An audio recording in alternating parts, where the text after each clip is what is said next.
So yeah, if you want to add a listing, you can just hit add a listing. It'll take you to this site or to this page. Here you can add photos. It gives you ideas for different photos. So if you just click on that, it'll take you to your computer's files, and you can bring in your photos. You can now, this is new, bring your product to life with a 5 to 15 second video. So you could do, maybe if it's more of a 3D product, you want to show all aspects of it, you could do that.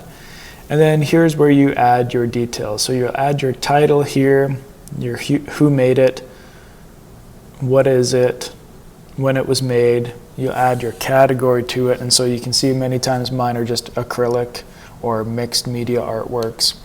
Your renewal options, that's where I click manual. Type, so if it's an actual physical painting or print or whatever you're actually selling, you can hit physical there. If it's a digital file, you're selling a digital file for someone to make prints of it, then you can hit digital there. Here's where you're adding your description. Make sure, just like anything when you're selling it online, that you're adding a good description to it. People don't want to read a one-liner. They want to know, especially with artwork, what it was inspired from. If it's ready to hang, the exact dimensions. If it's on a stretched canvas, is there anything painted on the side? Make sure to include as much detail as you can, and that also helps with people searching for your products as well. If buyers can request a customization, maybe they want to request a frame, you can keep that checked off. Your section, you can create different sections in your shop. So right now I have paintings, photography, prints, and mixed media. And so depending on what your shop looks like, you can change that and put that in there. Tags are also important. That's where you're going to be putting things that will help people find them when they are searching for products. So you can use 13 tags. That's where you're going to use things like it says here, like the shape, the color, the style, the function. And so, for example, for my wood burning art, I would add in there as a tag wood burning or pyrography. I could add in there like geometric art, landscape art, Canadian landscape, things like that. Materials, that's pretty self-explanatory. Pricing and inventory, if it's just a single product, then you can just add your price in there for the one product. I'm in Canada, so it has it in Canadian dollars, which is nice. You can add your quantity. And so that, like this says, you'll be charged a 20-cent fee each time.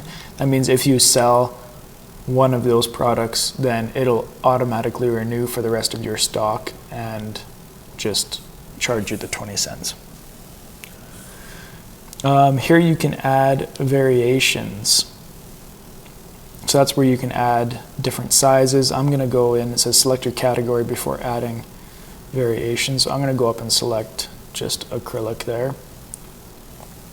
And there you can select your primary color, your secondary color, painting style, home style, surface, your height and width and your depth, all that kind of stuff in there comes up when you select painting. So now I'll go down to add variations, select variation type. You could say I'm going to offer different sizes of prints. So I'll click on that. I'll say inches, prices vary for each size. Let's say we're going to have an 8 by 10. We're going to have a 12 by 16, and we'll have a 16 by 20. Put those in there, and then you can add the price in for each of those different variations, and then that will show up on your product page for your customers to select which one they would like. Shipping, you can set up a bunch of different profiles. So for me, I basically just use these 4. My wood burning paintings, for the US and Canada, I offer free shipping, and it's a 3 to 4 week processing time from Canada, because a lot of times I don't have that wood piece on hand, and so I need to create it before I ship it out, and so giving myself 3 to 4 weeks gives me that time to do that. For prints, I offer free shipping, and it usually takes about a week or two for it to be produced and then shipped. And so then I just give myself a little bit of leeway and say 2 to 3 weeks processing time from Canada, and then that ships out. So I could select that, for this product. And if I wanted to edit it for this product, you could click on edit there and change that. And then you can put in the weight, the package size, preview the postage price, and then everywhere else $50. If it's across the ocean, I charge more because it costs a lot more to ship outside of Canada and the United States, since I am in Canada. You can hit the preview button to see what it would actually look like in your shop. Mine wouldn't look like anything right now because I haven't really added anything. You can save it as a draft for later. And when you're ready, if you hit the publish button, it won't let me because I haven't even put a photo in, but then it'll say this product will go live in your shop. By clicking confirm, you will pay the 20-cent fee.